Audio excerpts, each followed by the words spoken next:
Merci à vous. Eh oui, on en a tous ensemble.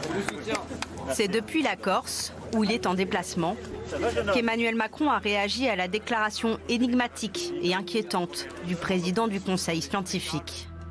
Le gouvernement va être obligé de prendre un certain nombre de décisions difficiles dans les 8 à 10 jours maximum. Il y a un conseil qui est là, il donne un avis scientifique. Et après, il y a des dirigeants qui sont démocratiquement élus qui prennent des décisions pour la vie du pays. Nous avons des décisions à prendre qui sont, comme je le dis, éclairées, mais qui ne sont pas simplement des décisions scientifiques. Parce que la vie du pays ne peut pas se réduire à cela. On prend en compte la part d'incertitude, les réalités, mais aussi les autres impacts. Et on l'a vu au moment du confinement.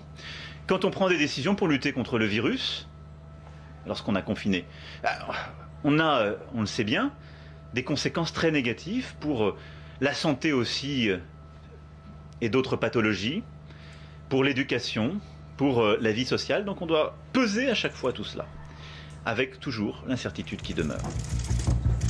Le président de la République réunit demain un conseil de défense afin de déterminer quelles seront les mesures prises pour ralentir l'épidémie, qui progresse en France à un rythme soutenu.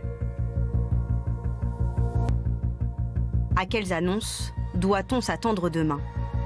Un reconfinement général est très peu probable. Il n'est en tout cas pas préconisé par le Conseil scientifique. Le Conseil scientifique et moi-même, on est persuadés qu'il ne faut pas revenir à un confinement, que les enjeux ne sont pas que sanitaires. Les enjeux sont sanitaires pour le Covid, ils sont sanitaires pour les autres pathologies. Les enjeux sont également sociétaux, ils sont également économiques. Donc que le choix ne sera pas uniquement sanitaire.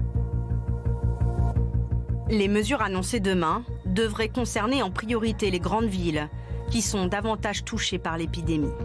Cela pourrait être par exemple la fermeture des bars et des restaurants à 23 h, comme c'est déjà le cas à Marseille. Pourrait être annoncée également l'interdiction des grands rassemblements. Enfin, des mesures de protection pour les personnes les plus fragiles sont envisageables.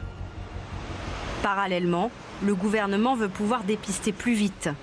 Des tests rapides, avec un résultat en 30 minutes, devraient être déployés à grande échelle à partir de la semaine prochaine.